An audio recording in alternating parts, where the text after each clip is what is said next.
Et bonjour tout le monde. Bonjour, bonjour, comment ça va? Alors, on va baisser le son. Ah, j'ai trop baissé le son. C'est mieux. Problème, c'est que j'hésite à malheureusement ne pas mettre de musique. Alors pourquoi, vous allez me demander? Déjà, on va se mettre sur le bon écran. Voilà, le bon écran qui est ici. Pourquoi? C'est tout simplement parce que j'ai le son qui s'est fait couper plusieurs fois. Donc, votre micro est un peu bas. Ah mince. Ou alors je suis un peu loin. C'est bizarre, normalement. Là, je vois sur OBS, le son de micro est comme d'habitude. Ah non, c'est vrai, il est un peu bas. Ou alors c'est parce que non, j'avais trop éloigné mon micro de ma bouche. Attendez. Là, ça doit être bien, je pense. Donc bonjour Kitty, bonjour June, comment ça va? Alors, comme je l'ai dit dans le titre du stream, mais aussi comme je l'avais évoqué la semaine dernière, tu as une panic attack. Comment ça? Qu'est-ce qui se passe? Qu'est-ce qui se passe? Dis-moi tout. Donc ouais, comme je disais la semaine dernière, j'aimerais bien travailler sur mon JDA. Tout simplement parce que moi ça me donne ça me force à y bosser dessus, tout simplement. Et vous, ça vous fait découvrir mon JDR, slash le JDR en général, pour ceux qui ne connaissent pas. Ce qui pourrait, ma foi, être fort sympathique. Il y a 5 minutes, j'ai appris qu'un groupe que je follow vient en France en septembre. Ah! Ah! Et est-ce que tu as déjà réservé tes places? Ça, c'est la grande question. Mais ouais. Et du coup, je vais rebosser sur ce JDR pour la simple et bonne raison que, après avoir fait quelques parties dessus, je me suis rendu compte déjà des majeurs défauts qu'avec les règles que j'avais imposées. Et tout simplement, il y a des trucs, ça ne sert à rien. Genre, je les ai mis, mais quel intérêt? Et là, ça va être embêtant parce qu'on voit les personnes avec qui je joue. Enfin, on va voir les trucs Steam, donc attendez. Je vais juste vite fait faire en sorte. Ouais, je vais me mettre en hors ligne sur Steam. Normalement, on verra plus mes amis jouer. Ce sera moins dérangeant. C'est de la panique ou de la joie? Les préventes sont le 23 et global le 25. On n'a aucune info sur le prix ou quoi que ce soit. Les deux, femme, tu m'étonnes. Alors, du coup, je vais me mettre sur la bonne page qui est celle-ci. Ok. Je me rends compte que le chat est un non, c'est le mauvais truc que je touche. C'est le chat que je veux toucher. Ah oui, non, c'est vrai. Le chat. Voilà.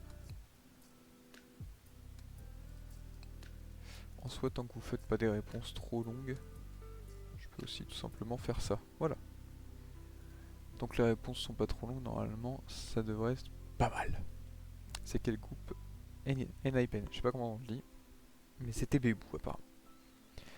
Du coup, nous allons ce soir relire mon livre de règles et je vais modifier en direct les trucs qui ne me plaisent pas. Bon, déjà, il y a un truc qui devra changer, ça sera le titre, parce que actuellement le JDR s'appelle Pestilensis. Problème, j'ai appris il y a quelques temps qu'il y avait une extension de Donjons et Dragons qui s'appelait Pestilence. Ce qui m'enquiquine, pour être honnête, ça m'enquiquine fort. Parce que du coup, ça ressemble beaucoup. Et moi j'étais en mode ah ah, j'ai trouvé mon truc tout seul. Que nenni. Que nenni. Ah, dans l'original Paraka. Voilà. Obligatoire. Original avec une faute là que je vois qui est vraiment. On va zoomer un peu. On va zoomer. Je vois pas super bien. C'est un S. Ah oui, d'accord. Il va vraiment falloir que je change la police. Donc qu'est-ce que PCN6, l'univers de PCN? Création de personnages. La création de personnages, je sais que j'aurais pas besoin d'y toucher. Hormis pour un détail qui va être l'énergie, qui est quelque chose que je vais virer. Pourquoi? Parce que en gros le JDR est déjà. Le but du JDR, de toute façon c'est marqué dans l'intro, Voilà, qu'est-ce que Pestilensis, tatata, jeu de rôle, d'offrir aux joueurs les plus expérimentés une expérience différente, mais il permet aussi, voilà, à ceux qui ne connaissent pas les jeux de rôle, de le découvrir, mais de manière sympa. Le truc, c'est que l'énergie, ça apporte une difficulté qui est déjà apportée de loin par l'infection. Parce que l'énergie, en gros, ça sert que dans les combats. Jusque là, vous me direz, et le problème, c'est que la gestion de l'énergie est beaucoup trop chiante. Et en fait, c'est un truc que tu dois penser tout le temps. Et qui, à force, en fait, c'est... T'es plus en mode, mon personnage, il a de l'asthme, quoi. Parce que tu dois tout le temps vérifier qu'il est pas trop fatigué ou tout comme ça. Donc, en soi, c'est une mécanique sympa. Mais qui doit virer pour l'instant.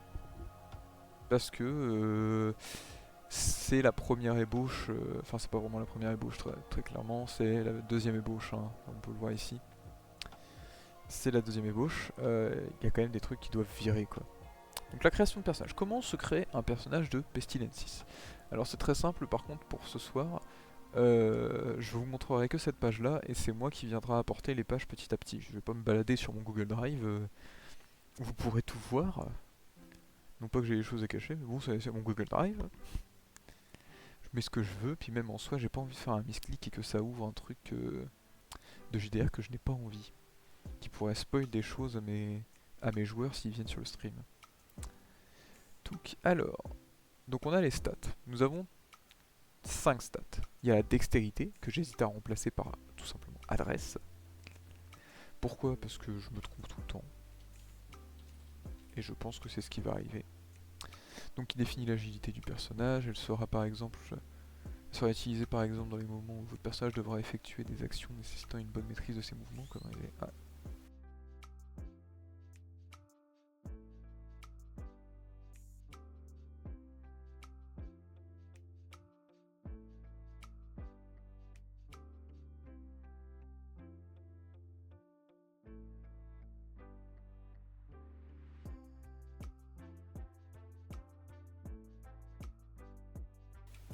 Rebonjour. Je disais donc. Donc l'adresse, voilà, qui sera utilisée tout simplement quand le personnage doit savoir se servir de ses mains. Voilà, faut pas qu'il ait deux mains gauches. Donc la force, classique, l'intégrité, donc ça c'est un peu ce qui me sert de social. C'est-à-dire que voilà, avec l'intégrité ça va être les échanges, la discussion, mais aussi le paraître de son personnage. Et aussi tout simplement sa manière de sociabiliser. Voilà, c'est vraiment le social, mais j'ai décidé d'appeler ça plutôt l'intégrité, pour que ça regroupe aussi la dimension, comment dire, la dimension où tu ne t'entends pas forcément avec toutes les espèces. Par exemple, un haut elfe, il va regarder un orc et il va faire « Mais t'es une merde, je te chie à la gueule ». Et l'orc il va le regarder et puis il va faire « Et moi je t'écrase la tronche ». Donc vraiment, j'ai voulu mettre cette dimension dans le côté intègre. C'est pourquoi il y a des races dans le JDR, je pense notamment aux demi-elfes, qui eux ont comme caractéristique de s'entendre avec toutes les races. Tout simplement parce qu'ils sont l'entre-deux. Parfait. Ensuite on a l'intelligence. Bon, j'ai pas besoin d'expliquer. Le mental, ça va plus être par contre les épreuves qui vont être liées à la force mentale, tout simplement. Donc on a dedans le courage, mais aussi les résistances aux attaques magiques. Comme par exemple la persuasion, il va y avoir aussi manipulation, ouais voilà, manipulation mentale, que ce soit magique ou verbale. Voilà. Donc ça va être en gros les stats. Pour créer le personnage, il faut lancer 5d6. Voilà. Ça va te créer... Oui, je crois que j'ai une ébauche de la fiche quelque part. Est-ce que j'ai la fiche disponible? C'est quelque chose que je devrais refaire, vu que de toute façon je veux virer l'énergie. Mais je la referai après. Je la referai après, la fiche, parce que je sais pas qu'est-ce que je vais virer d'autre. Donc pour l'instant, voilà. Donc tout simplement, quand on veut créer un personnage, on lance 5d6. Donc là j'ai mis un exemple, pour que ça se comprenne bien. On a la dextérité, qui du coup doit être maintenant l'adresse. Voilà. Euh, la force, intégrité, tout ça. Et on a le fameux tableau qui permet de définir qu'est-ce qu'on peut être. Donc ce tableau, je l'ai. Ce tableau, je l'ai. S'il y a des trucs que j'explique ou que vous voulez que je développe un peu plus, n'hésitez pas, hein, je reviens dessus avec plaisir, vraiment. Ce live est là pour vous faire découvrir. Voilà. Bah, voilà. Donc on a le fameux tableau, l'Excel. Donc, en mettant 200 pour qu'on voit bien.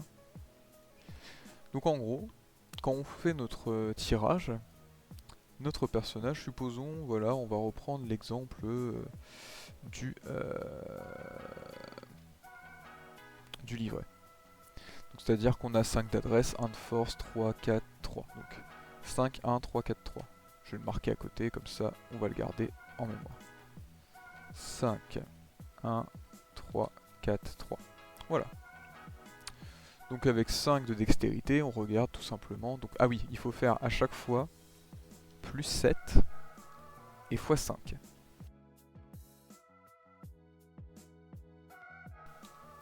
Pourquoi?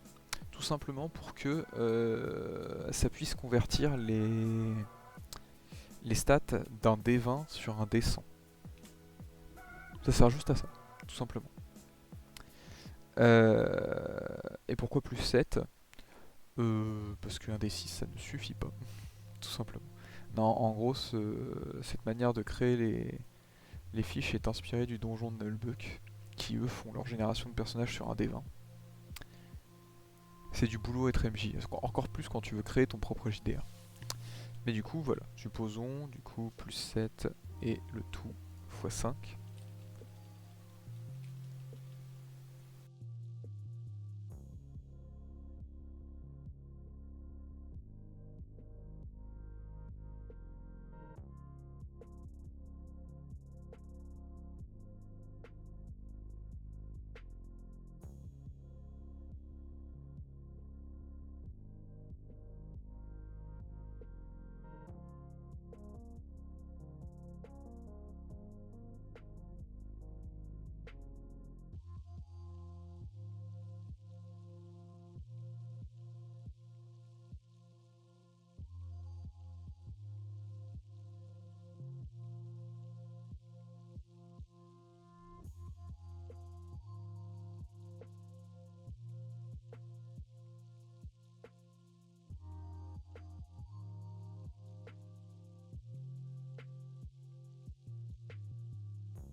Oh, je suis désolé, depuis tout à l'heure j'ai été mute. Je suis vraiment désolé.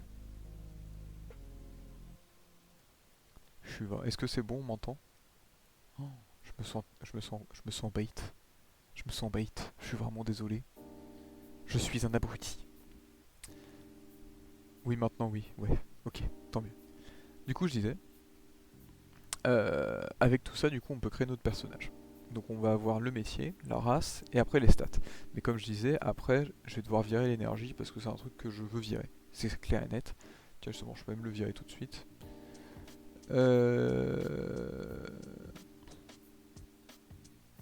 Ouais, supprimer la colonne. Voilà. Je suis désolé, c'était expliqué plein de trucs. En soi, c'est pas grave parce que je radotais tout le temps la même chose. Donc c'est pas plus mal. Ça vous évite d'avoir un radotage qui dure 20 ans. Vous avez rien loupé, très clairement. Euh... Voilà, c'est plus joli comme ça.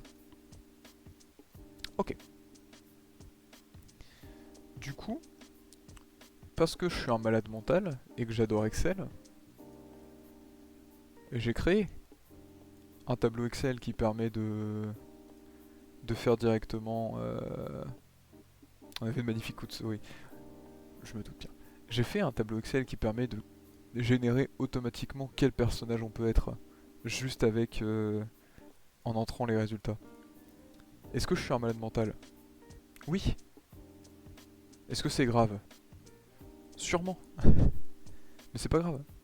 Alors c'était 5, 1, 3, 4, 3. Donc là on met 5, 1, 3, 4, 3. Et voilà. Du coup maintenant je sais qu'est-ce que je peux être avec mes stats. Ça c'est quelque chose en vrai que je mettrai à disposition. J'ai peur de ton cerveau. Mon cerveau va très bien. Non, en vrai ça c'est pas le cerveau qui bosse, c'est la perte de temps. Parce que j'ai fait un truc, c'est pas du tout opti, hein. C'est très moche, faut pas regarder. Mais du coup, avec ces stats là, on peut être explorateur, forgeron, ranger, voleur. Donc voilà. Sachant que euh, on peut être derrière, être demi-elfe, gobelin ou elfe humain. Donc il faut aussi savoir que chaque métier a des petites compétences de base. Je pense notamment au voleur, qui me fait beaucoup rire parce que vraiment une de ses compétences c'est il peut littéralement quitter un combat sans se faire aggro. Le nom de la capacité c'est moi d'abord, vous après. C'est vraiment, il en a rien à foutre le voleur dans mon JDR. C'est je survis et c'est déjà pas mal. Et ensuite, il y a aussi les races qui ont une capacité spéciale en fonction qui ont juste une capacité spéciale chacune. Par exemple, les demi-elfes, comme je l'ai dit précédemment, c'est qu'ils peuvent s'entendre avec toutes les races. C'est-à-dire qu'il n'y aura jamais de racisme avec les demi-elfes. Je crois que nains... Les nains, c'est rigolo. C'est plus il y a de personnes qui attaquent le même mob, plus le nain fait très mal. C'est juste ça. Et après, il y a d'autres races qui sont les élémentaires, tout ça, qui ont des capacités qui sont que j'expliquerai plus tard. Enfin bref, ouais. Avec tout ça, on va revenir sur le livre de règles parce que c'est ce qui est le plus important ce soir. Voilà. Le toit tu brûles des tieflins, exactement.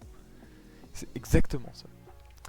Mais ce n'est pas une race malheureusement qui est dans mon JDR. Par contre, j'ai les élémentaires, sachant que tu peux avoir un élémentaire de feu, un élémentaire de pierre, d'eau et de vent. Ce qui est déjà pas mal. Mais bref. Donc là j'explique tout simplement en gros ce que je viens d'expliquer. Ça j'explique ici les réussites critiques et les avantages. Donc dans mon JDR quand tu fais une réussite critique tu gagnes un avantage. Je me suis inspiré, vraiment, je l'ai oublié de le préciser, mais la façon dont j'ai créé JDR c'est que je me suis inspiré de 3 JDR. Le donjon de Nullbuck pour la création des personnages, Donjons et Dragons pour le système de combat, et Aventure qui est du coup le JDR qui avait été fait par JDG, Maillard, tout ça.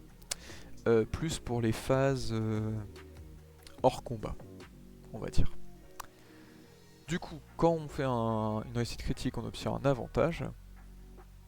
Je suis pas pro, je ne sais pas c'est quoi les élémentaires. Les élémentaires, tout simplement, dans mon JDR, c'est des créatures qui sont faites à partir d'un élément. C'est-à-dire que voilà, tu as une créature qui est faite à partir d'eau, tu as une créature qui est faite à partir de cailloux, tu as une créature faite à partir de feu, tout ça. À partir de là, tu vas me dire, PTDR, comment tu les attaques s'ils sont faits d'éléments. La réponse est très simple, en fait, les élémentaires sont faits de l'élément autour d'eux, mais au centre, tu as toujours un petit noyau, et c'est ce petit noyau qui prend les dégâts. C'est-à-dire que pour taper un élémentaire, il faut taper ce noyau-là, et quand tu l'as assez tapé, c'est fini, il est mort caput. Spécificité, c'est que dans mon JDR, les élémentaires, ils n'ont pas de points de vie. Ils n'ont que du mana. Leur mana c'est leur point de vie. Ce qui fait que quand t'es un élémentaire mage, tu te suicides en lançant des attaques. Ça me fait beaucoup rire. Mais du coup, par défaut, ils ont beaucoup de mana de base. Et t'es obligé de prendre des éléments feu, eau, caillou, air, terre. Pour l'instant, c'est les éléments que j'ai mis de base. Euh, il n'est pas impossible que soit quand un élément évolue, il puisse avoir d'autres éléments. Par exemple, un élément d'eau peut évoluer en élément de glace. Mais c'est pas impossible que aussi l'élément de glace devienne quelque chose de base. C'est juste pour l'instant, je n'ai mis que ces quatre là. Donc quand quelqu'un a un avantage, il peut claquer son avantage pour avoir un bonus de plus 5 sur son prochain jet de stats, ou plus 1 sur son jet d'attaque, on y viendra plus tard. Et il peut aussi augmenter ses chances de coup critique, de réussite critique. Donc ça passe de 5 à 10, et de 1 à 2 pour les jets d'attaque. A l'inverse, il y a les échecs critiques, donc c'est totalement système inverse, sauf qu'en plus c'est moi qui choisis, c'est le MJ qui choisit quand le désavantage est claqué. Donc en gros ça fait moins 5 sur le jet de stats, et moins 1 sur le jet d'attaque, et l'échec critique passe de 96 à 91. Voilà. Les PV et le mana. Jusque là tout va bien. Je vais relire en même temps, parce que comme j'ai dit, il y a des trucs que je peux avoir oubliés et que je veux garder. Après avoir déterminé sa race et son métier, le joueur se voit obtenir des stats de PV, d'énergie et de mana. Bon, du coup, l'énergie, encore une fois, bisous. Tu dégages. De PV et de mana, préfini par ses choix précédents. Un orc sera toujours plus solide qu'un gobelin, tandis qu'un mage aura toujours plus de mana qu'un barbare. Jusque là, on est d'accord. Les PV, points de vie, caractérisent la force vitale du joueur. Ils sont déterminés par la race, puis le métier vient apporter un bonus à la base de PV offert par la race. On n'a pas besoin de rajouter ça, on a déjà bien compris, hop, que le métier apporte un bonus. Point. Voilà. Il y a 3 moyens de regagner de la vie durant la partie. En buvant une potion, classique. Grâce à un sort ou un enchantement, classique. Lors d'un repos. Ah. Le nombre de points de vie regagnés après un repos sera expliqué plus loin dans la partie consacrée à la barre de satiété. Alors encore une fois, ça par contre, ça va virer. Du coup, je vais totalement revoir le système de repos. Parce que, vu que le repos était lié à la satiété et que la satiété, elle, était liée à l'énergie, ça va complètement dégager. Donc, ça, c'est quelque chose sur lequel on doit revenir plus tard. Donc, on va le spécifier. On va juste marquer à revenir. Et on va caler un gros CTRL F quand ça sera bon. Voilà, à revenir.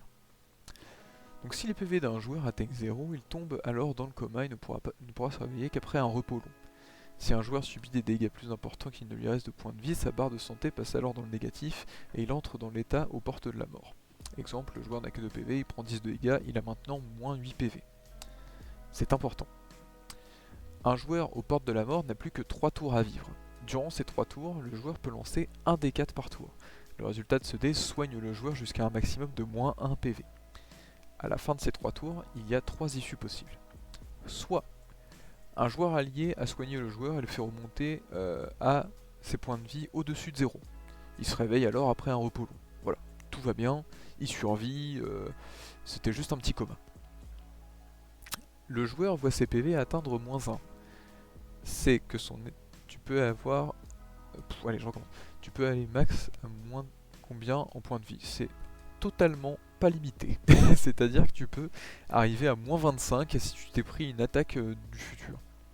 C'est au bout d'un moment, quand tu n'es plus qu'un squelette vivant et que tu te prends une boule de feu qui vient d'un mage qui a étudié la magie pendant des milliards d'années et vraiment il te regarde puis il te fait tu vas brûler en enfer. Au bout d'un moment, tu brûles en enfer. Donc non, malheureusement, il n'y a pas de négatif, il n'y a pas de maximum pour ça. Tu perds autant de points de vie que tu aurais dû en perdre. Ce qui, du coup, ajoute déjà une première difficulté. Un coma éthylique à ce stade, littéralement. Donc si jamais, au bout des 3 tours, le joueur a atteint les fameux moins 1 point de vie, son état est stabilisé. Et en gros, jusqu'à la fin du combat, il va survivre, et s'il n'est pas soigné dans les 24 prochaines heures du JDR, il meurt. Voilà, donc c'est vraiment le coma, c'est à deux doigts de crever. Oh, il est déjà là, lui. Eh ben, il est là tôt. Je m'attendais pas à le voir aussitôt, celui-là. Et pour finir, le joueur a moins 1 PV à la fin des 3 tours, il meurt. Voilà, c'est comme ça qu'un joueur meurt. Il y a toujours la petite épée de Damoclès qui est au-dessus du joueur dans ces cas-là. Allez, fin du stream, c'est parti. Et ouais, c'est la fin du stream. J'espère que ça vous a plu, on a parlé de mon JDR. Donc l'énergie, donc comme j'ai dit, tout ça, ça dégage. Je regarde quand même vite fait s'il n'y a pas des trucs qui sont à garder. Consommant des points de satiété durant un repos. Et ben non, tout ça, ça dégage. Voilà.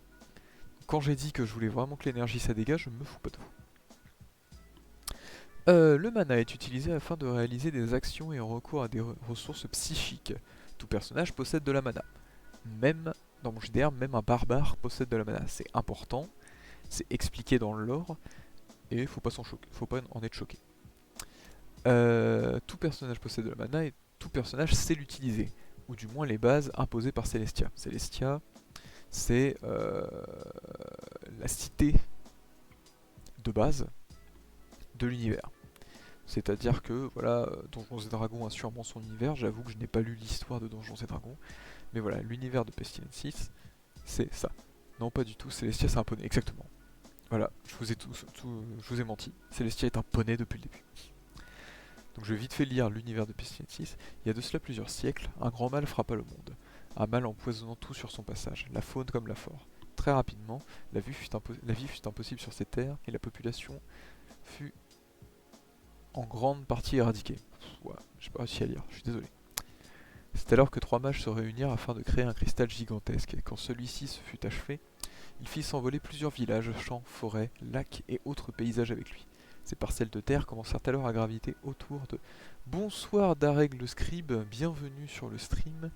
C'est la première fois que tu es là, bienvenue. Je continue mon histoire. Ces parcelles de terre commencèrent alors à graviter autour du cristal, loin des terres infirmes qu'elles avaient laissées derrière. La population avait été sauvée, reprit alors une vie paisible. Les différentes races durent alors coexister afin de survivre sur cette nouvelle cité céleste qu'ils nommèrent Celestia, en choisissant... allez, je recommence. En choisissant les 3 mages comme chefs. Cependant, bien conscients que leur vie ici n'était que temporaire, une majeure partie des îles de Celestia était consacrée à la formation de troupes, pouvant se rendre sur les terres infirmes afin de repousser le mal, soigner la faune et la flore de celui-ci et permettre au monde de retrouver sa vie passée. Cela fait maintenant 200 ans que le cristal a été créé et que Celestia est présente dans le ciel. Les 3 mages sont vieux, mais toujours en vie grâce à une magie temporelle qu'ils ont su maîtriser au point de ralentir leur vieillissement. Mais l'heure est proche, et bientôt plus personne ne sera là pour gouverner, ce qui apporte de nombreuses tensions au sein de Celestia. Les villageois aux aptitudes physiques ou magiques... Oula... Faut savoir écrire. Les villageois aux aptitudes physiques ou magiques particulières sont entraînés afin de devenir des guerriers, des mages, des paladins ou tout autre rôle pouvant être important dans la quête de reconquête des terres infimes. Jusqu'ici, seul un petit campement a pu être installé dans la zone soignée et contrôlée. Toute autre tentative n'a malheureusement pas abouti ou bien a été de nouveau infectée par les créatures résidant sur ces terres, car les créatures résidant sur ces terres les ont malheureusement détruites. Pour se rendre aux terres infirmes, des plaques de téléportation permettent de faire le voyage. Pour le reste, à vous de créer votre propre histoire. Voilà. C'est important de savoir écrire ChatGPT. Oh putain, non, je vais pas faire cette blague. Tout à fait, désolé d'avoir. Ne t'en fais pas, ce n'est pas grave. Dire bonjour, c'est plus important. Ce n'est pas grave. Comment ça va? Donc, vu que c'est la première fois que tu es sur le stream, tout simplement, d'habitude je fais du multigaming, mais ce soir j'avais envie de travailler sur un JDR que j'essaie de créer. Voilà, tout simplement pour résumer. J'ai pas besoin de faire plus long, j'ai pas besoin de faire plus court. Et voilà, tout simplement. Donc voilà, ça c'est l'histoire globale de Celestia. Donc c'est pour ça que j'en parle dans le mana. Parce que voilà, pour pouvoir descendre sur les terres infirmes, ils ont besoin de connaître un minimum de mana. Donc chaque sort aura une valeur fixe en mana, ce qui est logique. Le mana pouvant être utilisé pour purifier de l'eau. Voilà, c'est pour ça que c'est important. Sympa la présentation, tu te vends bien. Je sais pas si je me vends bien. Moi j'explique juste tout simplement, c'est aux gens d'adhérer, de bien aimer ou pas. Moi je force personne. Euh... J'en étais où? Oui, le mana pourrait être aussi utilisé pour purifier de l'eau afin de voir de l'eau potable. L'eau potable pourra ensuite être infusée avec du mana afin de créer de l'eau bénite dont l'utilisation sera expliquée dans la section suivante. L'infection. Donc je vais y venir juste après, mais tout simplement, oui, l'eau bénite est une part très importante de ce JDR, et je dois préciser quelque part, je crois que j'ai oublié de le préciser. Ah non, ou alors je le précise peut-être dans l'infection. Mais en gros, pour créer de l'eau bénite, il faut utiliser forcément des fioles qui sont faites pour l'eau bénite. Parce que si tu utilises une fiole tout à fait normale, t'as ta fiole là, chargée d'eau bénite, elle va être en mode mais moi je peux pas contenir un tel pouvoir. Je ne peux pas être aussi puissante, et t'as la fiole qui pète. Ce qui fait que t'as généré ton eau bénite, mais elle est par terre. C'est foutu. Il faut Jésus, exactement, il faut Jésus pour pouvoir créer de l'eau bénite. Il faut qu'il arrive, qu'il crache dans la flotte et qu'il fasse TKT, c'est bon. Hein, c'est pour ça qu'il n'y a pas de créature infernale, exactement. Si jamais vous n'avez pas assez de mana pour lancer un sort, il est possible d'utiliser de l'énergie pour compenser le mana manquant. Cependant, vous devrez consommer 2 fois plus d'énergie que de mana. Ah oui, c'est vrai, bah du coup, l'énergie, ça dégage. Encore une fois. Ouais, bah du coup, ça aussi. Donc maintenant, même quand on a plus assez de mana, il est... Dommage. Donc le fait que l'énergie dégage, c'est un boost pour tout ce qui est non magique. Par contre, pour ceux qui voulaient faire de la magie, bah désolé, vous avez eu un nerf. Il est possible de regagner du mana de 2 façons différentes, avec une potion de mana ou avec un repos court ou un repos long. Je suis infecté, tiens de l'eau bonite, je brûle. Non mais c'est littéralement ça, surtout que j'explique que quand tu te soignes, de l'infection avec de l'eau bénite, ça te fait un peu l'effet d'une verrue que tu crames avec de l'azote. Vraiment ça fait mal, c'est pas une douleur vraiment, c'est une douleur qui est vraiment pas agréable, assez désagréable pour pouvoir te stun, ce qui fait que quand tu te soignes en plein combat avec de l'eau bénite, ah bah tu fais plus rien, tu ne bouges plus, et c'est pas mal. Donc la satiété, encore une fois, c'est quelque chose qui va virer. Et puis voilà. Et on va pouvoir réduire à juste l'infection. Donc en gros, mini traumatisme pour le joueur, exactement. Juste infection. Alors, c'est là qu'on arrive vraiment à ce que j'espère faire la personnalité de mon JDR, c'est l'infection. C'est-à-dire que beaucoup de créatures sont capables de donner de l'infection. Et en gros, l'infection, c'est une stat qui va de 1 à 20. Donc quand on est infecté entre 1 et 5, il n'y a pas de risque. Le seul risque, c'est que l'infection se propage et que voilà, on devienne de plus en plus infecté. Jusque-là, c'est un poison tout à fait normal, mais qui n'a pas d'effet pour l'instant. De 6 à 10...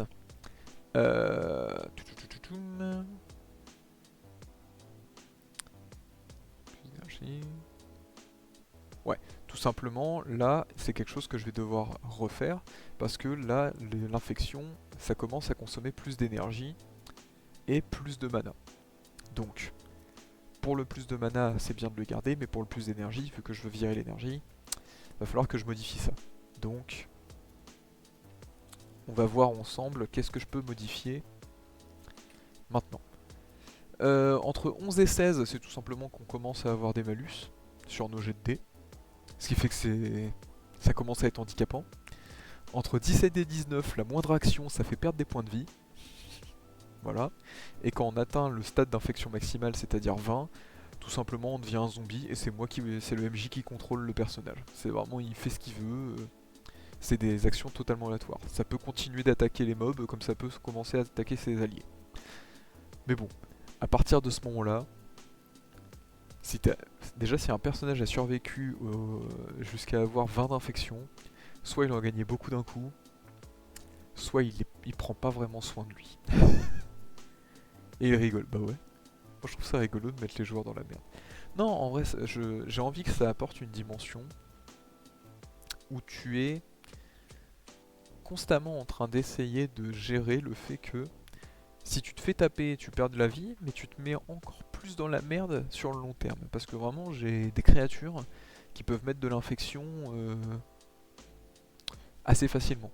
J'ai même des créatures qui font plus d'infection que de dégâts. Donc à partir de là, ça va vite. Attendez, je me permets, je bois un petit peu. C'est important de boire, buvez si vous ne l'avez pas fait.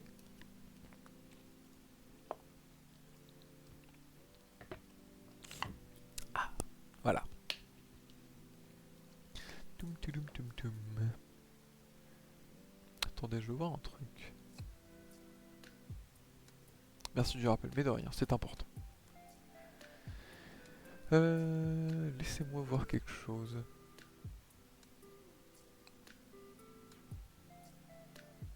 Bon, déjà des trucs comme ça là sur Twitch, je m'en fous. Ok.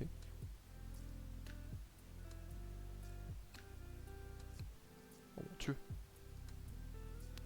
Non, moi je veux juste voir quelque chose, attendez. Je n'arrive pas à avoir la configuration que je veux. Bon, c'est pas grave. C'est pas grave, c'est pas grave. Du coup, voilà. Donc il est possible de baisser son infection, donc avec de l'eau bénite. Attention, utiliser de l'eau bénite fait une douleur assez puissante pour stun. Tatatam.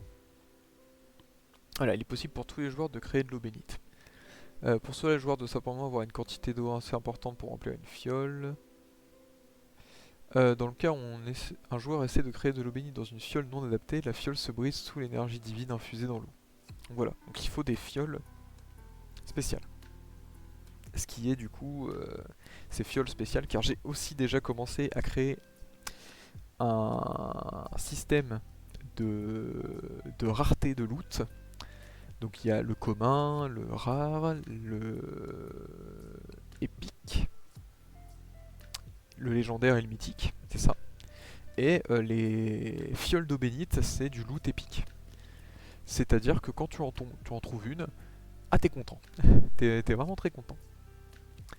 De toute façon, tout ce qui est fait pour contrer l'infection, de toute façon, ça va être forcément au moins de l'épique, parce que bah, vu que le JDR est basé sur l'infection, si quelque chose qui permet de le contrer se trouve dans les loots qui sont ma foi très atteignables, il n'y a pas d'intérêt.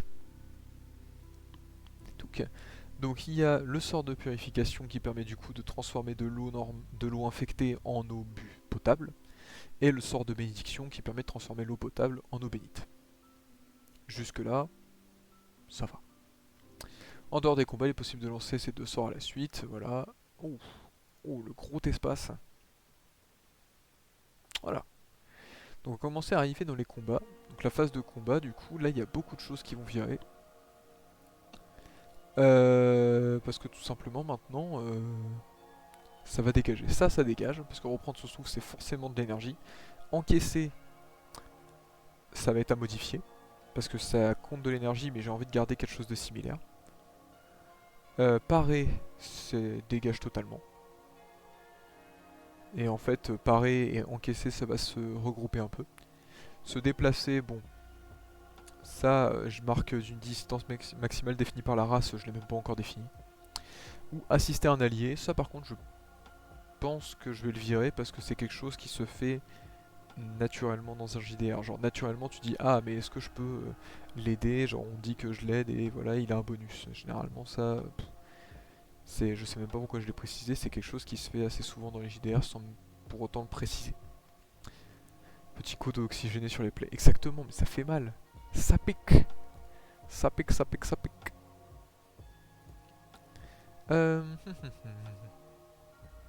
La parade est donnée par... Donc ouais. Comment marche un système de combat? Je vais essayer de trouver... Ok. Donc un système de combat, tout simplement, quand un personnage va être créé, ça serait... En vrai, j'aurais bien aimé avoir une fiche. J'ai pas une fiche d'un de mes joueurs quelque part. Je dois forcément en avoir une. Désolé à celui à qui je vais piquer la fiche. Attendez, je sais qu'il y en a un qui tenait une fiche à jour. Non? Non, je suis totalement cinglé. Ah oui, c'est vrai, maintenant je t'ai passé sur ce genre de fiche. Je t'ai passé sur des fiches Discord. Ou juste, bah, c'est que du texte, parce que j'avais pas refait une fiche tout à fait normale. Et j'avoue que je n'ai plus... Même le proto. Qu'entends-tu par autant magique que physique. Pas de distinction. Alors, où ça? La parade... tu parles pour la parade? Si c'est pour ça... pour l'instant, en effet, non, je fais pas vraiment de distinction. L'attaque, ouais, c'est ça. Toutoum. Ah oui, toujours pour lancer une attaque autant physique que magique. Ouais, pour l'instant, je fais pas vraiment de distinction. Parce que c'est quelque chose qui... Pour l'instant, le JDR, il est encore au tout début. Enfin, j'ai vraiment créé que des grandes bases. J'avoue que j'ai beaucoup plus développé l'univers que les règles. Et pour l'instant, non, je fais pas vraiment de distinction. La seule chose que je fais, et encore, en fait, je me rends compte que sur le peu de parties que j'ai fait, parce que ben, le seul moyen d'améliorer JDR, c'est de faire des parties, je me rends compte que le peu de fois où il y a eu des attaques magiques, j'ai juste fait un jet d'intelligence, j'aurais demandé juste un jet d'intelligence et pas forcément un jet d'attaque. Simple question. Non mais tu fais bien de poser la question. Sincèrement, tu fais bien poser la question, je me rends compte que pour les attaques magiques, à chaque fois, je me demandais juste de faire le jet d'intelligence, parce que ça serait un peu dégueulasse de devoir faire 2 jets. C'est-à-dire que déjà, tu fais ton jet d'attaque, et s'il passe, tu as le droit de faire ton jet de magie, ou l'inverse. Genre, pour l'instant, je trouve ça un peu dégueulasse. Genre, le but du JDR, c'est d'être accessible, et de pas être trop chiant. Vraiment, le seul truc chiant que je veux apporter, c'est juste avec l'infection. Mais merci d'avoir posé la question, du coup ça me fait y réfléchir. C'est pour cela que je pose la question, ouais. Et du coup ça me fait penser de, est-ce que je garde juste le jet d'attaque, ou est-ce que je garde juste le jet d'intelligence. Je pense que je vais garder seulement le jet d'intelligence. Parce que généralement une attaque magique, à moins qu'elle soit bloquée par une autre magie, ou un choix laissé libre au joueur. Hein? Ça pourrait se faire. Ou alors, oh, c'est là que ça se complique. C'est là que ça se complique parce qu'en soi, techniquement, si un mage réussit son sort, ça touche. Genre, il y a peu de chances que ça ne touche pas. Problème, c'est si ça touche un autre mage, qui ont forcément une résistance magique ou je ne sais quoi. Du coup, il faudrait que j'ajoute soit il faudrait que j'ajoute un deuxième type de parade, donc la parade magique, ce qui recomplexifierait. Soit il faudrait que que je définisse un truc comme ça. Vraiment, ça ferait l'attaque physique et l'attaque spéciale de Pokémon. Avec bonus et malus en fonction du choix. Ouais, un truc comme ça en gros. Un truc comme ça pourrait se faire.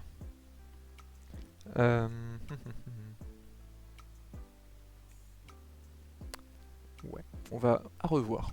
Pour l'instant, vraiment, pour l'instant, c'est vraiment du... on survole. On survole pour voir qu'est-ce qui a modifié. Et on reviendra dessus petit à petit. Avec le plus important, toutes les mécaniques qui nécessitaient avant de l'énergie. Parce que c'est vraiment quelque chose que je vire. C'est beaucoup trop handicapant. À chaque fois tu reviens, tu fais ah je vais attaquer, ah bah non en fait j'ai pas assez d'énergie, bah non. Ça ralentit à mort le truc, des fois ça peut faire s'étendre un combat, non. La difficulté doit pas être apportée par ça. Encaisser du coup j'avais dit que je voulais le modifier parce que ça touchait à l'énergie mais je voulais quand même quelque chose de similaire qui permet de se préparer à tanker une attaque. Ce qui peut être très intéressant je pense. Et se déplacer. Ouais je vais le laisser, voilà, je vais le laisser. Lors d'une attaque, que ce soit vous ou votre adversaire, vous lancez un des 20. Donc c'est là que la parade entre en jeu. Je vais reprendre mon petit tableau avec les métiers et les races. Statistiques, voilà. Ok. Donc on voit ici que... on va prendre... allez, un petit paladin. Le paladin, il commence avec 9 de parade. Donc vous allez me dire...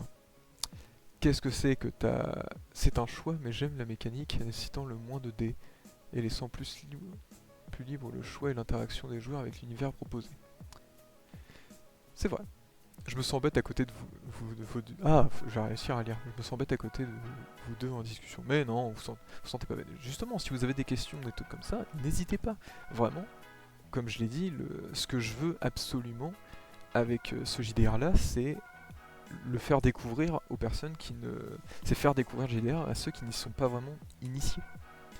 Parce que c'est quelque chose qui est génial, tout simplement. C'est beaucoup trop passionnant quand c'est bien fait. Et c'est pour ça vraiment je veux m'appliquer à ça. Donc excuse-moi, je relis ton message. C'est un choix, mais j'aime la mécanique nécessitant le choix de le moins de dés et laissant le plus libre le choix et l'interaction des joueurs avec l'univers proposé. C'est vrai que... Ouais. Déjà utiliser moins de dés, c'est sûr que c'est quelque chose qui est mieux. Parce que si tu dois lancer 50 dés, bon, j'abuse peut-être sur le nombre, mais si tu dois lancer beaucoup de dés et que s'il y en a un seul qui foire, c'est mort. Et c'est bien de faire des GR simples car des fois les plus complexes de certains peuvent rebuter, c'est vrai. Monsieur adore les dés. Oui, j'aime les dés, j'aime le hasard, mais j'ai quand même conscience que c'est quelque chose qui, à force, devient handicapant. Et voilà, je confirme, c'est faux. En même temps, les dés étaient jolis.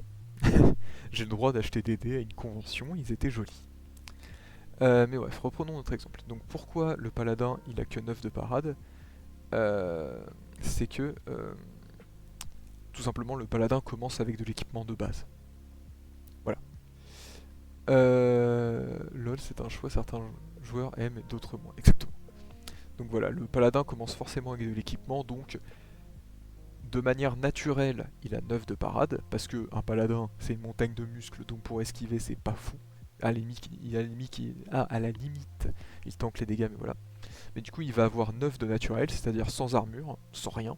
Et c'est son armure de base, tout ça, qui va lui donner une parade plus importante que, supposons, un voleur qui commence avec 12, mais lui par contre il va commencer avec aucun équipement quasiment. Donc voilà, c'est pour ça que faut pas être choqué. Du coup, supposons je suis le petit paladin.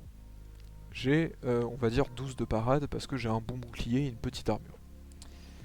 Un ennemi arrive et il fait patatras, il me fait un jet d'attaque. Donc comment ça se passe? Attendez, je vais chercher du coup un générateur de dés. Lancer de dés. En vrai je pourrais aller sur Roll20 aussi. Hop, un petit dé à 20 faces. Oh, il est joli le site. Donc là, hop. Donc on a notre petit dé. Il y a aussi des GR sans dés plus rares dont la mécanique est celle de LDVH. Mais je m'étale, pardon. Je connais pas du tout cette mécanique. J'y vais, merci pour le stream. Mais de rien, et puis merci d'être venu. J'espère que je réussirai à te convertir au JDR. Mais par contre, non, je connais pas du tout les JDR sans jet de dés. Ça m'intéresse. Même si, bon, j'aime beaucoup le simple fait de lancer des dés, donc ça m'intrigue. Voilà.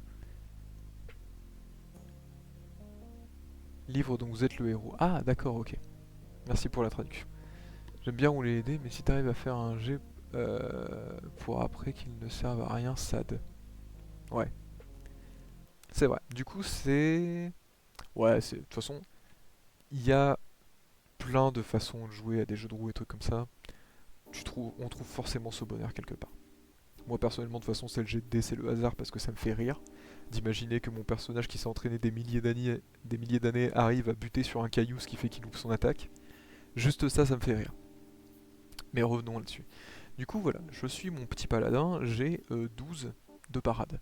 Et bien tout simplement, il faut que mon... Ah voilà, tout pile. Il faut que l'adversaire qui veut me taper lance un dé 20 et qu'il dépasse ma parade. Donc là, avec 13, c'est littéralement pile ce qu'il faut. Et je crois même que s'il avait fait 12, ça compte. Je vais vérifier dans mes règles, mais s'il fait 12 tout pile, ça compte. Donc tout simplement, c'est tu tapes plus fort que ce que le mec peut se protéger. Faut l'imaginer comme ça. Et voilà. Donc à partir de là, l'attaque est réussie, jet de dégâts, basé sur l'arme, etc., etc. Jusque là, rien de bien compliqué. Donc, on arrive maintenant... Le résultat de ce dé peut être supérieur. À savoir que si jamais 20, un 20 est claqué sur un jet d'attaque, c'est forcément les dégâts max. Plus une autre mécanique qui vient avec les armes, mais ça on en parlera un tout petit peu après. Donc la parade est donnée par l'équipement, par son métier, blablabla, donc voilà. L'équipement, le métier, c'est tout. Dés d'occasion, je sais pas pourquoi j'en parle là. Plus, c'est une mécanique que j'hésite à virer parce que c'est trop peu utilisé. Mais c'est pas grave. Donc là, on a vu le... Qu'est-ce qui se passe quand on fait un 20? C'est tout simplement les dégâts max. Cependant, qu'est-ce qui se passe quand il y a un 1 qui vient d'être sorti? Et bien tout simplement, si jamais un joueur fait un 1 sur son jet d'attaque, on peut imaginer ça par tout simplement son épée qui vient s'éclater contre un mur parce qu'il a foiré son attaque, sa masse qui vient taper contre quelque chose qui est beaucoup trop dur pour ce que c'est. Tout simplement, en gros, il foire son attaque et ça commence à attaquer son arme. A partir de là, c'est la rupture qui va entrer en jeu. Toutes les armes ont... J'ai glissé chef, exactement. Toutes les armes ont de la rupture. Donc cette rupture qui va de 1 à 6 chromax. Et supposons qu'une arme a 1 à 3 de rupture. Et bien tout simplement, le joueur va lancer un des 6. Si jamais son résultat c'est 1, 2 ou 3, bah l'arme elle est morte. C'est-à-dire que l'arme n'existe plus. Et si jamais il fait 4, 5, 6, l'arme survit, c'est bon. Mais voilà, j'ai ajouté cette mécanique où l'arme peut tout simplement péter si on fait un échec critique. Les armes ont des PV, c'est pas qu'elles ont des PV, c'est qu'elles ont une chance de péter. Et pour les armures, c'est si jamais on se prend une réussite critique par un ennemi. Si jamais voilà, un ennemi nous met une réussite critique, les armures aussi, les équipements, tout ça ont de la rupture. Voilà, j'explique juste là. J'ai plusieurs types de dégâts dans mon JDR qui sont définis par l'arme. Tout simplement, il y a les dégâts perçants, donc ça peut être une lance, ça peut être la pointe d'une hallebarde, ça peut être des flèches. En gros, une résistance, exactement. Tout simplement, en gros, toutes ces armes perçantes vont outrepasser la parade de l'adversaire. C'est quelque chose qui est défini par l'arme, par exemple une lance qui peut passer par-dessus 2 de parade va tout simplement ignorer 2. On le voit comme on veut, soit ça baisse la parade de 2, soit ça rajoute plus 2 au jet d'attaque. Donc on le voit comme on veut, mais voilà. Il y a ensuite les armes contendantes et les armes tranchantes. Donc ces deux catégories d'armes là, leurs effets ne s'activent que quand on fait une réussite critique. Pour les armes contendantes, en gros, ça va stun l'ennemi pendant un certain nombre de tours, qui est défini par l'arme, encore une fois. Et pour les armes tranchantes, ça va ajouter du saignement. Voilà, il n'y a pas plus simple. Et les micro-actions, ça vire. Parce que je m'en suis jamais servi et c'est beaucoup trop chiant. Et ça, j'avais oublié que je l'avais ajouté. Ok, j'avais déjà fait mon truc. Bon bah c'est parti. Enfin, je sais que je l'avais déjà fait, mais j'avais oublié que je l'avais rajouté dans le livre des règles. Donc lorsqu'un joueur a cette expérience, il augmente de niveau. Donc soit il augmente des stats, soit il obtient de nouvelles compétences, soit il renforce les compétences qu'il a déjà. Et ça c'est la courbe d'expérience. Et comment j'ai créé cette courbe d'expérience? Encore une fois, merci Excel. Excel qui est notre grand ami. Parce que tout simplement, en gros, ce que j'ai fait, c'est que j'ai créé une courbe exponentielle. Et vraiment, en gros, si on s'amuse, je vais le faire. Je vais le faire parce que Ah bah non, en plus il est là. Ah, il est là, il est là. C'est bien les valeurs? C'est les valeurs. En gros,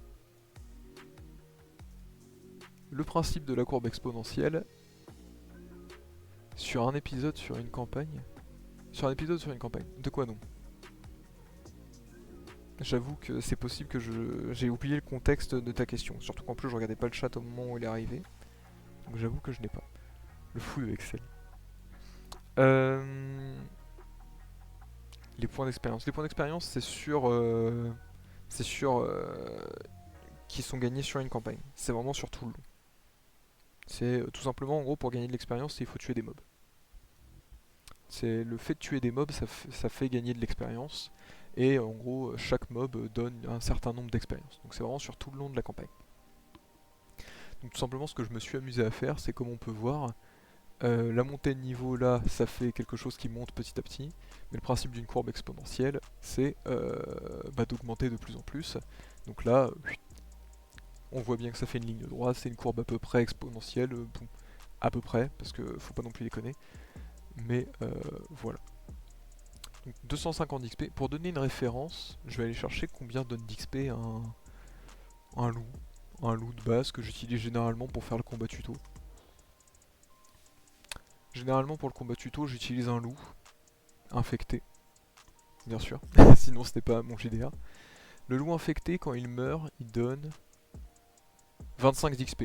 Donc en gros, au bout de 10 loups pétés, sachant que c'est pas parce que c'est un allié qui a tué le loup que c'est que lui qui gagne l'XP. C'est tout le groupe qui gagne de l'XP.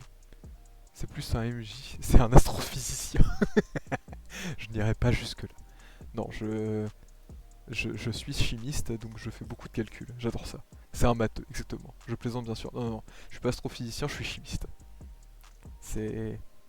Je suis pas dans la case des malades mentales. Je suis juste malade. Non, non, en vrai, c'est l'astrophysique, c'est intéressant, mais vraiment, oh, déjà la physique, c'est pire. Non, non, non, je suis, non, non, non, non, non. Je suis désolé. Pour moi, la physique, c'est 1000 fois plus compliqué que la chimie.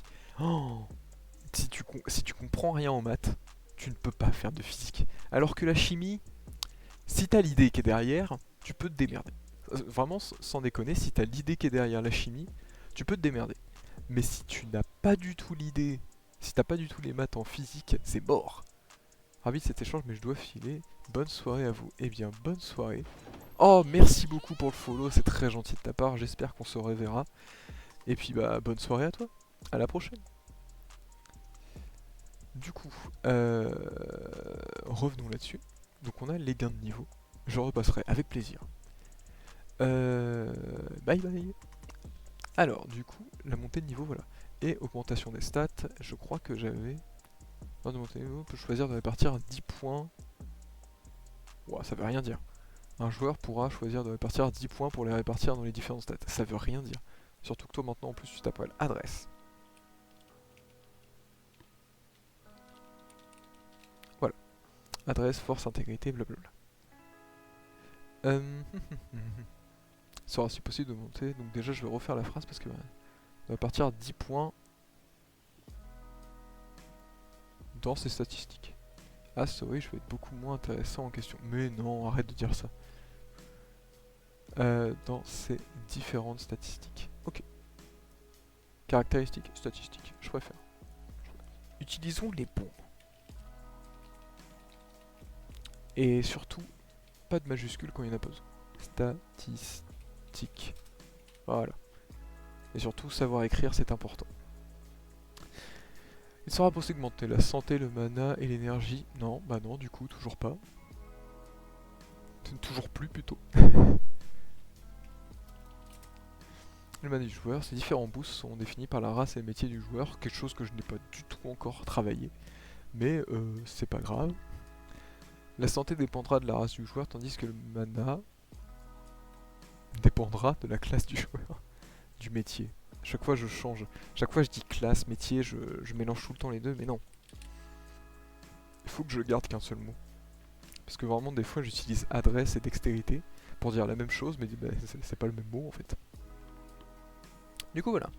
Donc, qu'est-ce qu'on a dans la catégorie, dans le à revenir? Il y a les repos qu'on doit revoir. J'avais mis que ça? Non. Je vais juste revenir. Bah non, il y avait aussi les... Ah oui, j'ai mis aussi du à modifier. Oh là là, qu'est-ce que je suis bête.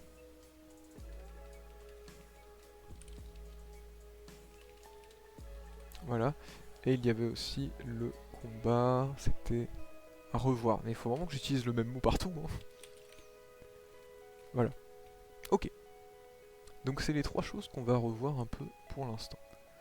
Le plus important qui est, j'avais dit l'énergie. Le joueur pourra lancer une attaque autant physique que magique. Ah oui c'est vrai. Mais non, pour l'instant c'est voilà le repos. Mais non, tu n'es pas bête, tu es chimiste, exactement. Je suis pas bête, je suis un savant fou MDR. Attendez, je bois un peu. Rebuvez, c'est important.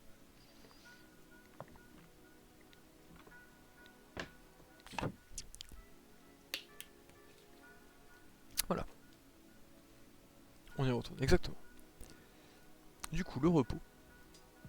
Donc j'avais défini qu'avec un repos long et un repos court, on gagnait un certain nombre de points de vie. Glouglou, une bière, me dit-on. Le truc, c'est que maintenant, il n'y a plus que ça. C'est-à-dire que, est-ce que je fais en sorte que les joueurs euh, gagnent forcément de l'énergie, arrête avec l'énergie, du mana et de la santé, peu importe leurs conditions. C'est-à-dire que si ils sont affamés, éclatés, tout ça, s'ils font un repos, ils regagnent autant que s'ils allaient super bien. Pour l'instant, on va dire que non. Pour l'instant, on va dire que ça ne va pas changer. Ça va se complexifier plus tard.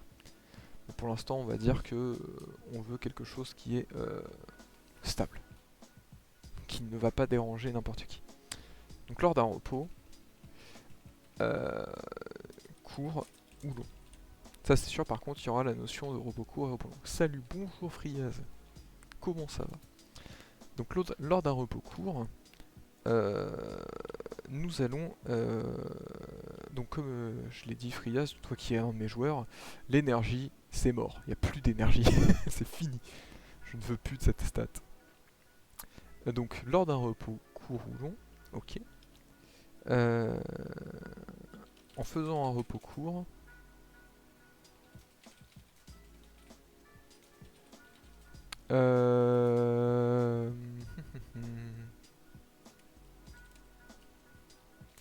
les joueurs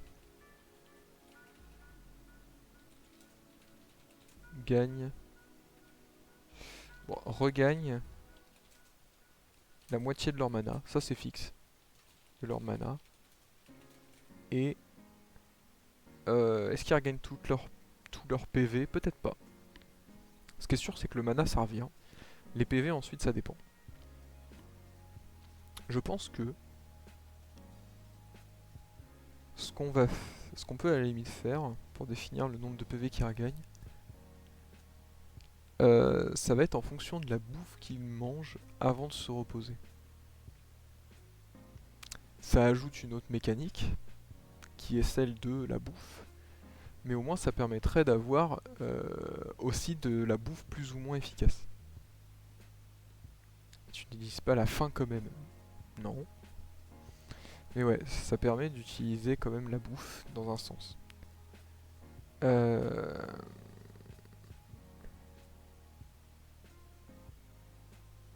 Du coup, je vais quand même donner une valeur de PV gagné s'ils se reposent au moins, même s'ils ont le ventre vide.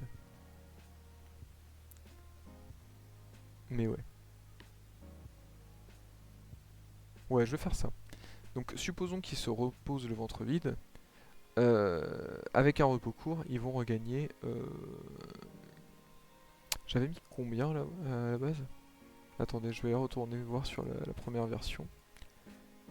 Tac, livre de règles. J'avais dit que pour un repos court... Repos court, c'était 1 des 10 plus 4. Ce qui fait que c'est au minimum 5 et au maximum 14 de PV. Ce qui est pas plus mal en vrai. Mais je vais réduire. Je vais réduire à 1 des 6 plus 4. Parce que vraiment, le fait de dormir le ventre vide, ça pénalise. 2 points de vie.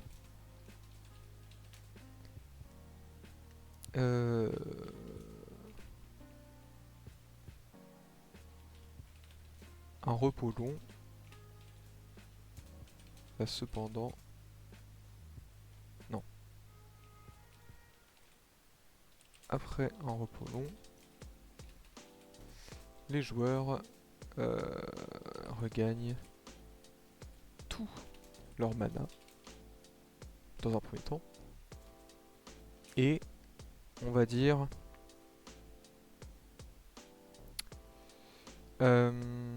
donc là, le minimum c'est 5 et le maximum c'est 10. Donc on va faire quelque chose qui vaille le coup, c'est-à-dire minimum 10 et peut-être maximum 15. Et du coup pour ça, ça serait 1 des 6 plus 9. Ouais, c'est ça. 1 des 6 plus 9. Avec 1 des 6 plus 9, c'est minimum 10 PV gagnés et maximum 15. Ce qui me paraît, ma foi, plutôt sympathique. Ok. Non, non, c'est repos long. Je sais ce que je veux marquer. Voilà. Avant de se reposer, les joueurs auront la possibilité de manger. Ouais, bon, je vais marquer manger parce que c'est une action. De manger, ce qui apportera un bonus au point de vie récupéré après le repos.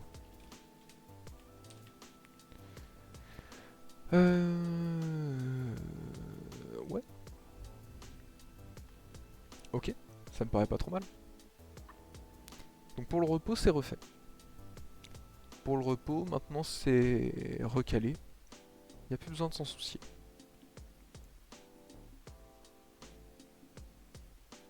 Ensuite, on va repartir du côté de... Attendez, à revenir... Ah oui, il y avait l'infection. Vu que maintenant ça coûte plus de mana, mais du coup il faut contrecarrer le plus d'énergie. L'infection commence à se répandre plus profondément en causant alors des fatigues. Chacune de vos attaques consomme plus d'énergie. De plus, les sorts commencent à consommer de l'énergie en plus du mana.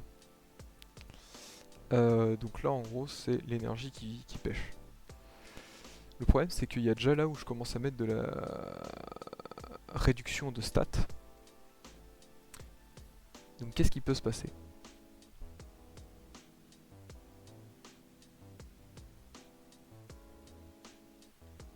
On peut imaginer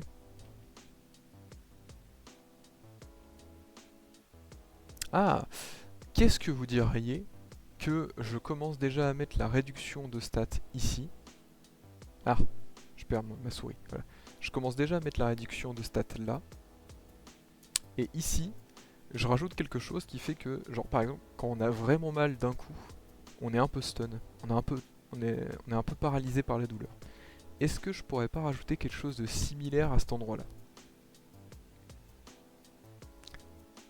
Ce qui fait que on commence à avoir une possibilité de ne pas jouer. Ce qui est horrible, soyons honnêtes. Ce qui est horrible. Mais il y a cette possibilité de ne pas jouer. Qui du coup, je pense... Je vois comment la faire, mais c'est... Oh, c'est chiant. Je vais écrire et on va voir. Vous allez me dire ce que vous en pensez. Bonne question, mais ça peut être infernal si tout le monde se prend un coup par exemple. C'est vrai. Après, il faut savoir que les créatures ne donnent pas non plus beaucoup d'infections à chaque coup. C'est pas non plus énorme. Par exemple, j'ai le loup. Le loup, c'est 1 des 4 moins 2. C'est-à-dire que pour que tu atteignes 10 d'infection, si t'as vraiment pas de chance, c'est après t'être pris 5 coups. T'as le temps de l'avoir buté d'ici là. Je pense que tu as le temps de l'avoir buté. Ou voilà, les 5 coups. Et encore, du coup, c'est en supposant que tu aies fait le maximum. Donc au début de l'aventure, c'est pas trop grave. Et pour plus tard, c'est moins handicapant. Donc je pense que c'est legit. Donc on va déjà prendre... L'infection commence à affecter le système nerveux, affaiblissant vos capacités. Fonction de l'avancement de l'infection. Et comme ça, en plus, ça permet d'ajouter des malus encore plus vénères ici. Voilà. Du coup, la douleur commence peu à peu à vous paralyser, vous empêchant d'agir.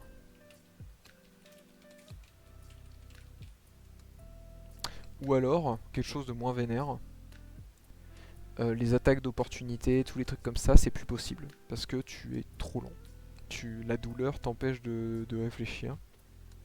Tu es plus à même de te faire... de te prendre des attaques trop rapides pour toi.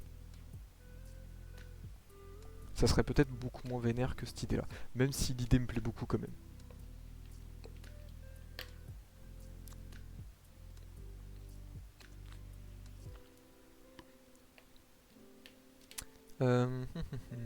Les deux sont intéressants. Les deux sont intéressants en soi.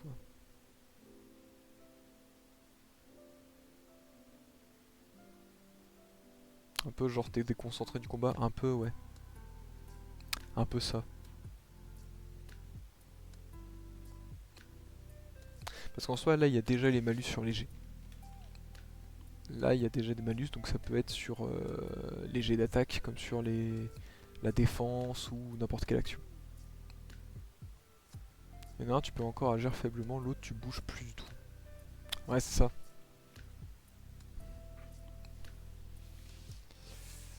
Quoique, non, je vais plutôt prendre le côté agir faiblement. Ce qui fait que tu es très ralenti. Parce que là, tu commences à avoir de l'empoisonnement si tu... Je veux que ce soit difficile, pas impossible. Donc, vous empêchant d'agir... non. Réduisant vos réflexes.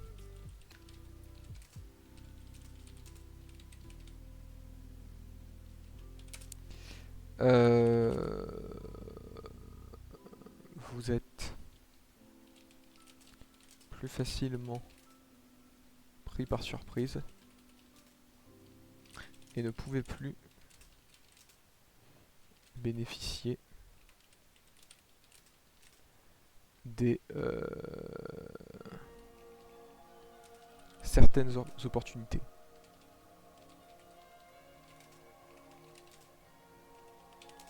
Ouais. Défini par le MJ. Important. Je vais pas écrire par contre. Ok. Donc ça me plaît bien. Faudra montrer très doucement la difficulté, sinon la table va rager vite. C'est que ça. C'est ça, faut pas que ce soit trop dur. Et maintenant on revient à ce que notre cher Drareg a évoqué tout à l'heure. Ce qui est le fait que les attaques magiques et les attaques physiques, est-ce qu'on les considère pareil? La question c'est que pour ça, déjà quel jet compte? Il y a trois possibilités. Soit je m'en fous et c'est exactement la même chose, et juste bah, le mage il réussit son sort ou il réussit son jet d'attaque. Ça c'est la première option. Deuxième option, je crée une parade magique et une parade physique. Ce qui du coup rend la chose plus compliquée. La troisième option, c'est de laisser le choix au mage et de lui dire soit tu réussis ton sort, soit tu fais ton jet d'attaque. Ou les deux. En vrai les deux sont possibles. Lui demander de... Mais en fait le problème de lui demander de faire les deux, c'est compliqué.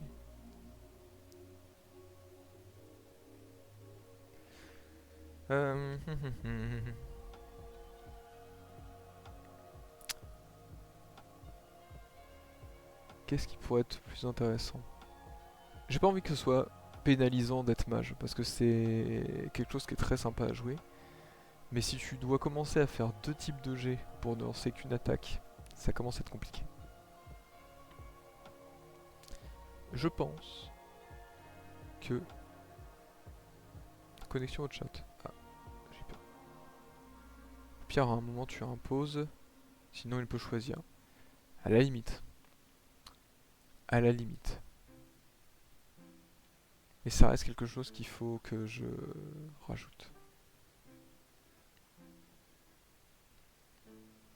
Je me permets de bailler.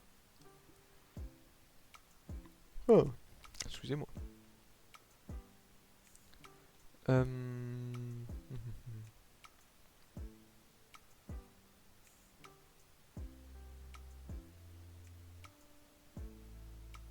Après, j'ai pas assez joué pour le dire lequel est mieux. Oh, ne t'en fais pas, ce n'est pas grave.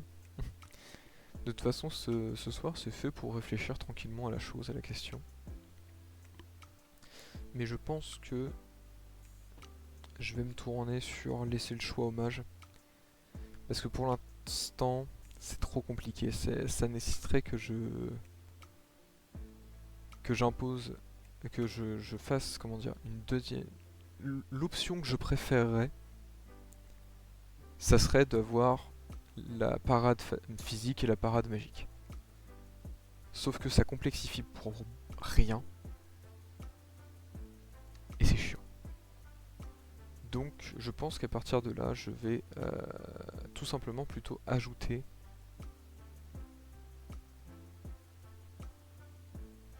Non, ça y est, j'ai trouvé mon idée, tout simplement. C'est que les armures, hein, elles sont... Je peux tout simplement dire que certains sorts ignorent l'armure, je peux dire que certaines armures résistent mieux aux attaques magiques, je peux juste dire ça. Tout simplement. Donc oui, ça sera... le joueur pourra lancer une attaque physique.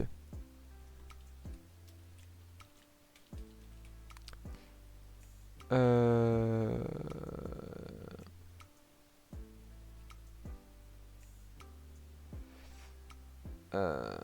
Et du coup, le sort réussit forcément. La question c'est est-ce qu'il passe la parade?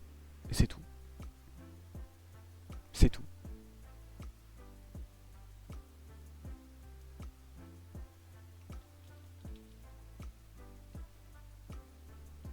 Voilà. Le joueur pourra lancer une attaque autant physique que magique qui coûtera alors du mana.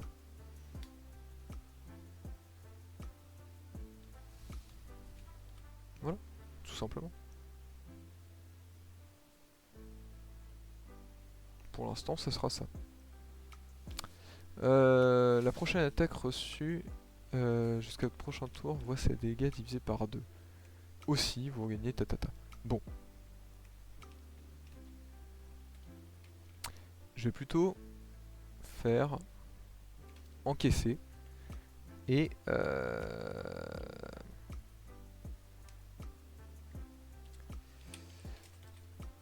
vous vous préparez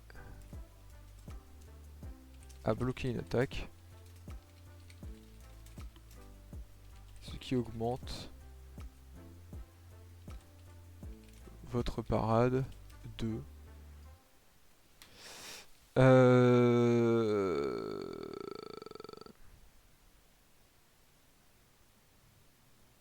je pense que c'est le métier qui va définir ça.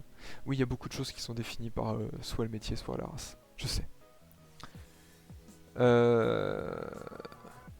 En fonction de votre métier.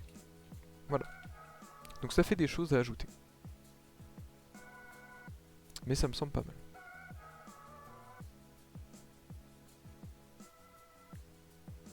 Ok. Donc tout ça, ça me plaît bien. Maintenant, je vous propose qu'on s'amuse à refaire la fiche. Touc. On va recréer la fiche de perso. Oh mon dieu, c'est mon fond d'écran.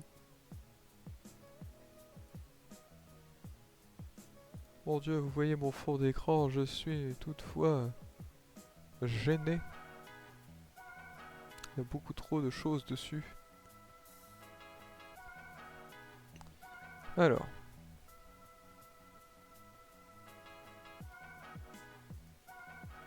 Si ça veut bien se connecter. Je vais faire ça sur Canva, hein, très clairement. Je vais très clairement faire la fiche sur Canva, s'il veut bien me laisser me connecter. Je sais pas pourquoi il veut pas que je me connecte.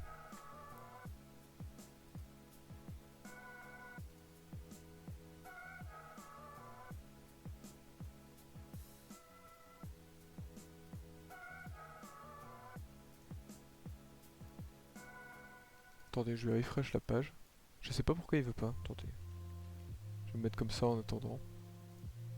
Que je vous laisse pas tout simplement sur mon fond d'écran et que vous soyez là.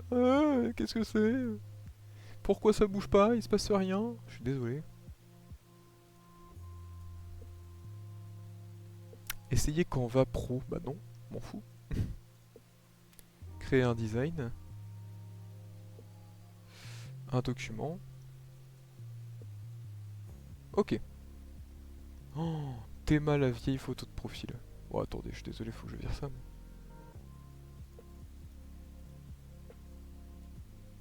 Oh, j'ai un truc. Tard l'époque. Et c'est vraiment un truc vieux comme le monde. Hein. Non, mauvaise. Mauvaise manip. Voilà. Regardez la priorité, exactement.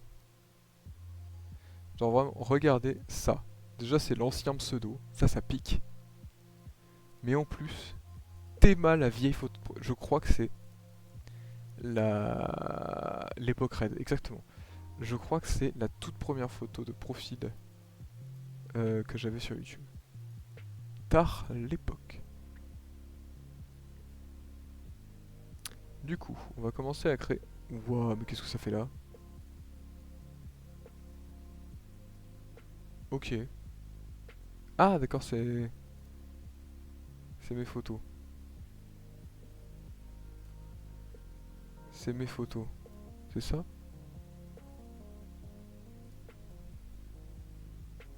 Comment ça se fait que j'avais des tokens comme ça? Ok.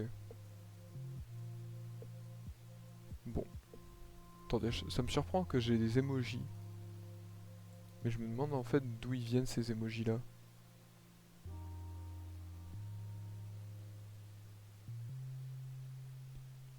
Surprenant. Ok, bon. Je ferme les yeux, bon, c'est pas grave. Alors, nous allons. Nous allons. J'ai l'impression que c'était pas le bon type de dossier que j'aurais dû prendre. Ouais, non, j'aurais pas dû prendre le truc document. Je vais prendre plutôt modèle. Affiche. Ce sera peut-être mieux. Waouh. Créez votre affiche. Ah, voilà. Ok. Bon, déjà, ajouter un texte. Pestilensis.